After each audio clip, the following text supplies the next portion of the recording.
झारखंड के मांडर उपचुनाव के लिए भाजपा प्रत्याशी गंगोत्री कुजूर ने रांची उपायुक्त कार्यालय में अपना नामांकन पत्र दाखिल किया। इस मौके पर भाजपा के प्रदेश अध्यक्ष दीपक प्रकाश, भाजपा विधायक दल के नेता बाबूलाल मरांडी और राज्य से सुप्रीमो सुदेश महतो सहित बीजेपी के कई बड़े नेता भी मौजूद रहे।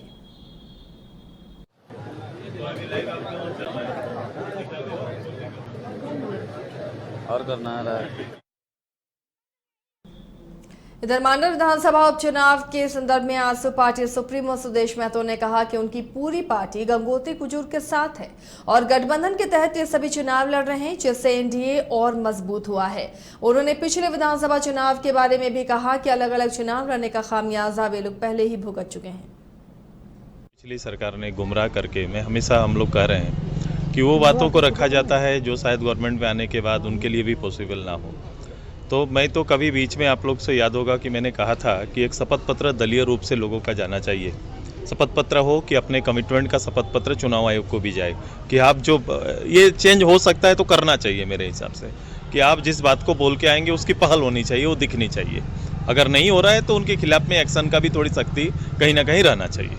ये थोड़ा पारदर्शी होगा, नहीं तो ये समय जैसा आ रहा है लोग किसी न किसी रूप से झांसे में लोगों को लाने की तैयारी करते हैं, फिर इलेक्शन में आते हैं, जीत के आते हैं और फिर 5 साल पब्लिक को सफ़र करना पड़ता है। नहीं, इस बार पहले के चुनाव भी अच्छे लड़े गए हैं, ऐसा नहीं है, लेकिन इस बार हम लोग ने तय किया इसलिए कैंडिडेट हम लोगों ने भी नहीं दिया और संयुक्त रूप से उपचुनाव है, जाना चाहिए। गवर्नमेंट की नाकामियों को जनता के बीच चेक करने का एक बेहतर अवसर भी है ये चुनाव। तो सुदेश महतो ने कहा कि एनडीए मजबूत हुआ है और एनडीए प्रत्याशी की ही जीत होगी। मौका था मांडर विधानसभा उपचुनाव के लिए गंगोत्री कुजूर के नॉमिनेशन का। बीजेपी प्रत्याशी है गंगोत्री कुजूर, लेकिन एनडीए प्रत्याशी अब बन गई है। जिस तरह से सुदेश महतो साथ में खड़े रहे। मदन हमारे सहयोगी जुड़े हुए। मदन, छोटे भाई को यह एहसास हो गया कि बड़े भाई के बिना चुनाव में जाने का खामियाजा उन्हें भुगतना पड़ा है, यानी अब स्पष्ट है एनडीए के साथ सुदेश महतो मजबूती से जुड़े हुए हैं। जी बिल्कुल, देखिए हाल के दिनों में 2 मौके ऐसे हुए जिसमें कि आजसू सुप्रीमो सुदेश महतो बढ़ चढ़कर हिस्सा लेते हुए नजर आए। पहला चुनाव था वो राज्यसभा का, जिसमें कि आदित्य साहू बीजेपी की तरफ से उम्मीदवार बने थे, तो उनके नामांकन में भी प्रस्तावक बने थे। और दूसरा मौका रहा मांडर उपचुनाव को लेकर के उम्मीदवार गंगोत्री कुजूर के नामांकन के अवसर पर, तो सुदेश महतो समय से पहले वहाँ मौजूद हो गए। तो ये एक अच्छा मैसेज है बीजेपी के लिए, आजसू के लिए और गठबंधन के लिए। और उन्होंने स्पष्ट तौर पर कहा भी कि जिस तरह से पिछला चुनाव में हम दोनों अलग अलग चुनाव लड़े, उसका खामियाजा हम दोनों को भुगतना पड़ा है, तो ऐसे में ये गलती फिर आगे ना हो, इसलिए गठबंधन को मजबूती देने की कोशिश दोनों तरफ से हो रही है। और इसी के दौरान आप देखें, कल जब बीजेपी के राष्ट्रीय अध्यक्ष पहुंचे थे झारखंड, जेपी नड्डा, तो उन्होंने कल उनसे मुलाकात भी की, काफ़ी चर्चा भी हुई है, आगे की रणनीति को लेकर उनसे बातचीत हुई है। तो अब जब बीजेपी के राष्ट्रीय अध्यक्ष ने चुनावी बिगुल कल से ही फूंक दिया है यहाँ पर, तो चुनावी चर्चा भी उनसे हुई है। लेकिन जिस तरह से राज्यसभा चुनाव से पहले जेएमएम और कांग्रेस के बीच जो खटास दिखने को मिले थे, उसके बाद पूरी कोशिश आजसू की तरफ से भी और बीजेपी की तरफ से भी कोशिश हुई है कि एनडीए को मजबूत किया जाए और जो महागठबंधन है उस पर जो है एक अपना प्रेशर दिया जाए। तो डैमेज कंट्रोल करने की कोशिश जरूर महागठबंधन के तरफ से भी हुई है, लेकिन आजसू और बीजेपी ने भी ये साबित किया है कि अब हम भी अलग अलग नहीं है, हम दोनों की राहें जो है वो जुदा नहीं है, अब एक हो चुके हैं और आगामी जो 2024 के चुनाव होने हैं उसके लिए अभी से हम लोग तैयारी में जुट चुके हैं। तो ये एक अच्छा संकेत है बीजेपी और आजसू के लिए। लेकिन हम मांडर चुनाव की बात करें तो काफ़ी दिलचस्प मुकाबला होने जा रहा है मांडर में, क्योंकि बीजेपी के ही जो पिछली बार के चुनाव में उम्मीदवार थे देव कुमार धान, वो निर्दलीय चुनाव लड़ रहे हैं।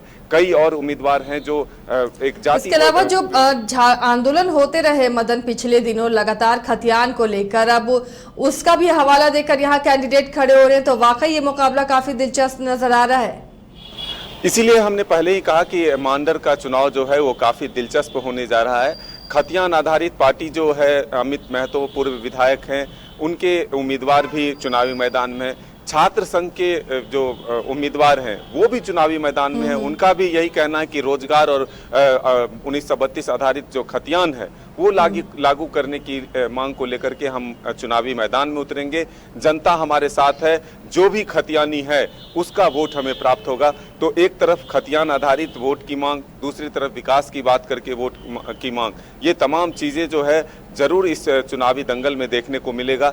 लेकिन दो राष्ट्रीय पार्टी के बीच जो सीधे मुकाबले हैं, ऐसे में ये खतियान जो आधारित उम्मीदवार हैं वो क्या कुछ कमाल कर पाते हैं, ये तो देखने वाली बात है। वहीं ओबीसी की पार्टी ने भी यहाँ पर उम्मीदवार दिया है। तो अब ये मिलाकर हम ये कह सकते हैं कि मांडर का जो चुनाव है वो काफी दिलचस्प हो चुका है।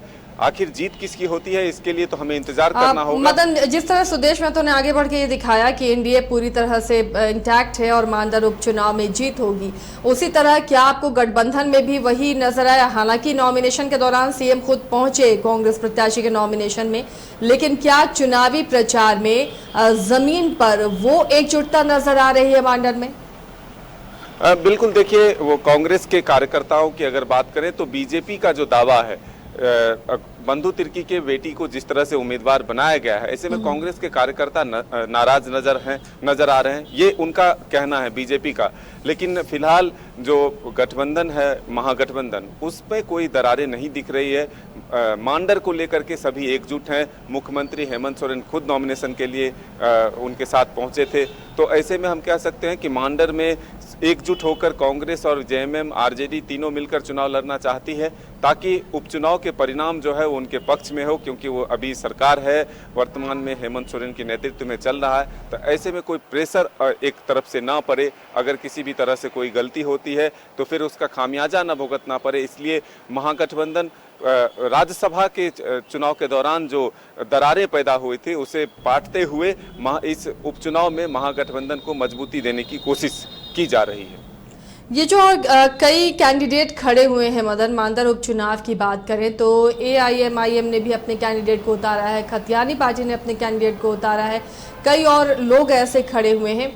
इससे वोट बैंक कितना प्रभावित होगा? कांग्रेस और बीजेपी का जो वोट बैंक है उससे कितना नफा नुकसान देख पा रहे हैं? जी बिल्कुल, देखिए तकरीबन 17 उम्मीदवार जो हैं इस चुनावी मैदान में उतरे हैं। तो अब जाति आधारित, वर्ग आधारित वोट का बंटवारा तो होना तय है। ऐसे में कई ऐसे उम्मीदवार हैं जो दूसरे तीसरे नंबर पर रहे थे, यानी कि ओबीसी की पार्टी की ही हम बात करें तो पिछली बार जो शिशिर लकड़ा है वो तीसरे नंबर पर थे, लगभग 30,000 वोट पाया था। वो इस बार फिर से चुनावी मैदान में, तो वो भी एक मायने रखेंगे। देव कुमार धान के साथ जो सुभाष मुंडा रहते थे वो सीपीआईएम से उम्मीदवार बने।